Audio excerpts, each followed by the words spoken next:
It's not like a bunny could go savage.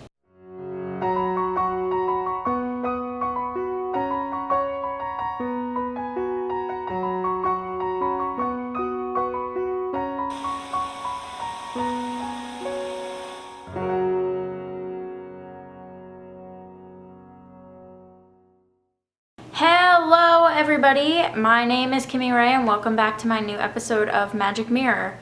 I'm using a tripod, so I am in a different location. Normally I'm over there on my desk, which is super cool. Thanks Justin for letting me borrow your tripod. For those of you who haven't seen Magic Mirror, it's a series that I do where I watch a Disney or Pixar film and I talk about which characters that I personally relate to. For this week's episode, I watched Zootopia. Zootopia is unlike any Disney film I've ever seen. The topics that are addressed in Zootopia are super powerful and I think they shouldn't be overlooked at all. So before I get into talking about characters, I really want to address what this film is about. On the easy side of it, it's about a bunny that wants to become a police officer and will do just about anything to get that done. And she comes across obstacles, and people think that because she's a bunny, she can't be a police officer. Pretty much the premise of it, but the topics that are addressed in the movie are extremely powerful. They talk about discrimination and segregation. They separate predator and prey and put them in two different groups. And it's essentially like separating white people and black people. And it even throws in little things like there's two bunnies sitting on a train and there's a tiger next to them just nicely reading a newspaper, but the bunnies look like they're terrified for their lives because the fact that the tiger is a predator. But the whole thing is they're supposed to be living in this world together. I think this film really kind of like throws back to the fact that we weren't always equal and we should be. And if you haven't seen Zootopia, I highly recommend it. I recommend it for you. I recommend it for children. I think that the messages that it brings out are very important and you should be aware of these things. The fact that an animated movie can bring out topics like these is just very impressive. So I'm gonna start with someone who's super simple and not really one of the main characters in the movie, Judys Parents. And the only reason I say I relate to Judys Parents is the fact that they're just scared of everything, and I'm scared of everything. And I mean, we're not scared of the same things, but that was just a little thing I noticed, that they always fear pretty much everything, and I'm like, I have so many fears, and like, they're really stupid. I'm terrified of fish. Other than Judys Parents, I related to Judy.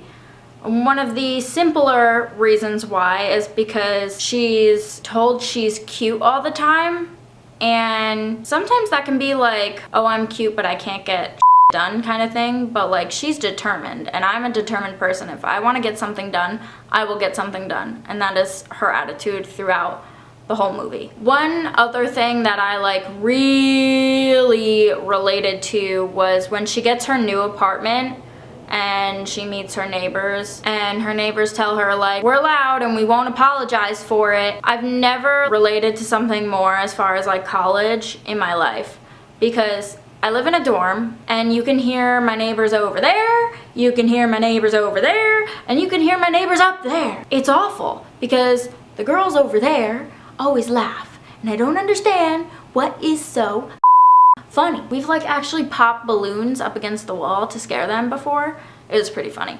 But they're always laughing. I never hear them any other time besides when they're laughing. And the people over there, don't even get me started on the people over there. I don't know, still to this day, if it's two boys or two girls that live in that room, because I always hear boys and I always hear girls, and I've never seen anybody go in and I've never seen anybody come out. I don't know who lives there, but all the time it can be like 3 in the morning, 9 in the morning, 12 in the afternoon. They're always having sex and they're not discreet about it. They don't even try to be quiet. I hear everything. I hear absolutely everything. And I'm just like, what?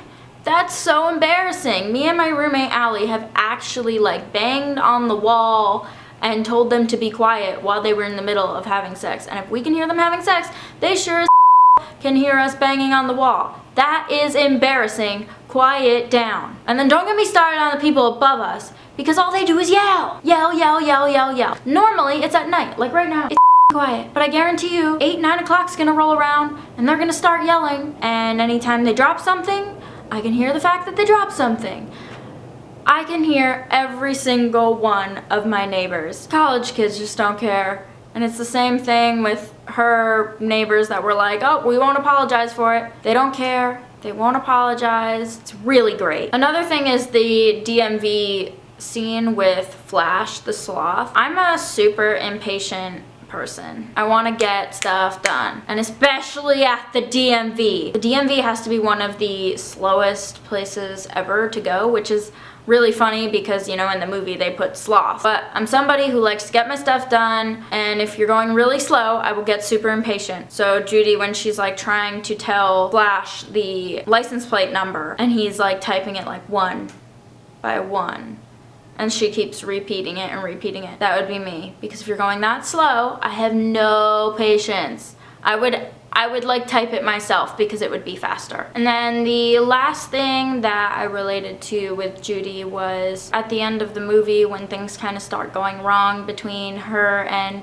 her friend slash partner, Nick, when she goes back to find him and gets all upset and like walks up to him and just like her forehead in his chest. I'm somebody who does that. Like, especially if I'm upset, I'll just walk over to you and just be like, and I do that to my boyfriend Justin all the time, and then he'll kind of be like, oh, come here.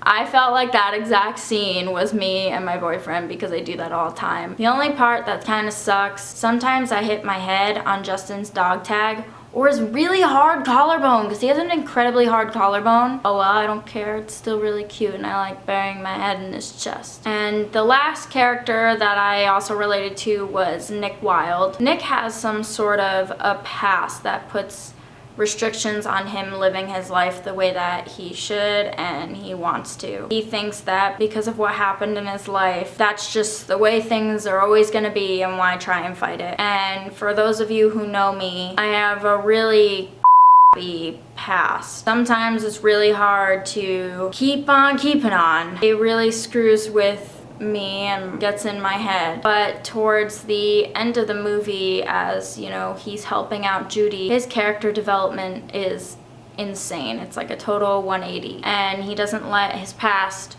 predict his future, and he changes his ways and starts helping out other people. I just related to it because even though I'm still struggling, I'm heading in the right direction, and I'm trying not to let my past dictate my future. You just have to let your past be your past. Live for the future and what's going to happen. I think that's a great lesson in this movie, and I'm currently learning it. The journey, even though it may be hard, it's so much better when you allow yourself to just live in the now and in the future. That's about all I have for you guys today. I hope you enjoyed this video. If you did, give it a thumbs up. And also subscribe to my channel if you want to see more videos like this. I will also be putting out vlogs every once in a while. Buttons are right down there. And let me know in the comment section down below which character you think you relate to the most in Zootopia. I'd love to hear about it. And also anything else I talked about, any topics I addressed, anything you want to put down there, go for it. I'll see you guys next time.